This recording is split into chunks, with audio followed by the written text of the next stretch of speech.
Hello, welcome everybody. Once again, it is the Core Report here at UNCW. Mike Vaccaro alongside Amy Bambanek talking Seahawk volleyball, getting ready for a big match tonight here at Hanover Hall, taking on Campbell University. We'll talk about that in just a moment. But, Coach, we want to recap big weekend for you guys. The Hoyt Invitational up there in D.C. You guys sweep through it, and you get that championship. How nice was it to do that, to go 3-0 in that Invitational? Obviously, it was great to be able to bounce back from our first weekend and go 3-0 this week.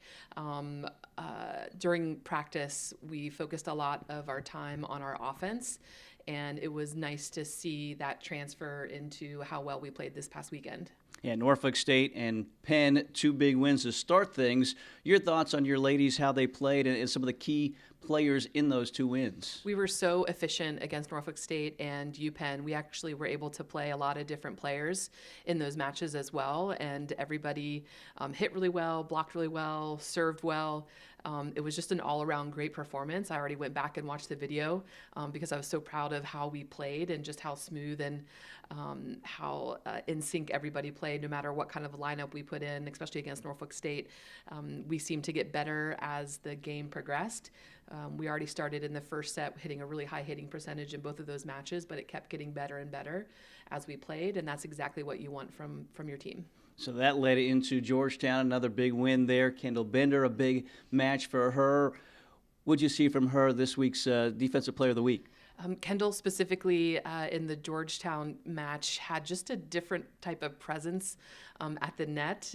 There was some extra fight and desire, I think, from everybody on our team to earn that win, and to beat any team, any solid team on their home court is honestly it's tougher than you would imagine. And Kendall really came alive in the fourth and fifth set to help us out defensively with her blocking.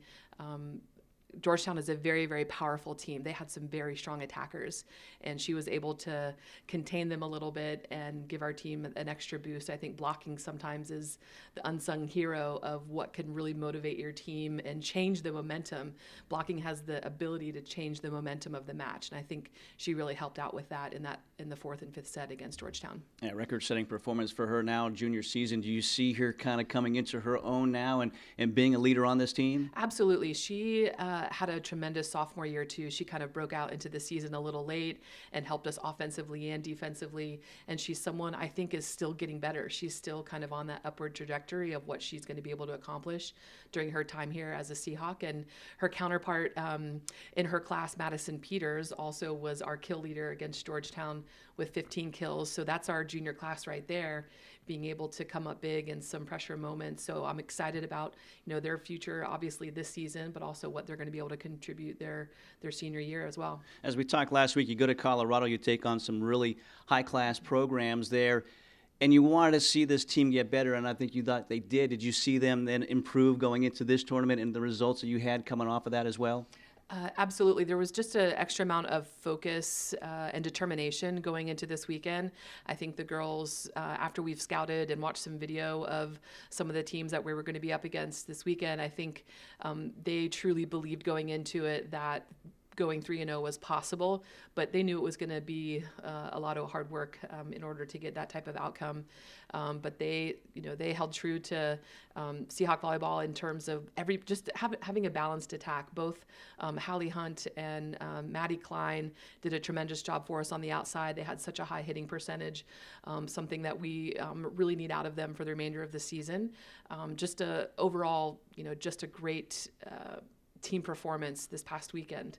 Well, the season continues tonight here at home. The home opener taking on Campbell University. This is always a big match. It's a rivalry match. Your thoughts going up against the Campbells here tonight? Campbell, the Campbell UNCW rival is always something I think we look forward to. It's a battle back and forth. I feel that we bring out the best in each other. That's just something that our programs have been known to do, and we weren't as successful as we wanted to be last year on their home court, so obviously it's kind of a revenge year coming out to be able to play them today on our home court. And we're just excited to be at home in Hanover Hall, and hopefully we'll have a nice crowd and to be able to showcase what we've been working so hard for.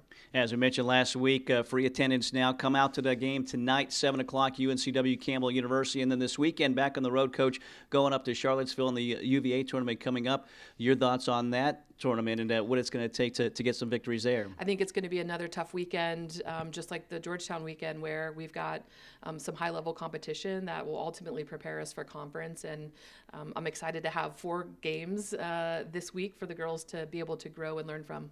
All right, so a very busy week. Again, it starts tonight here at home, taking on Campbell University, the home opener for the Seahawks. Coach, best of luck. Thank you. For Amy Bambanek, I'm Mike McCarroll. Thanks for joining us. We'll see you next week for another edition of the UNCW Court Report.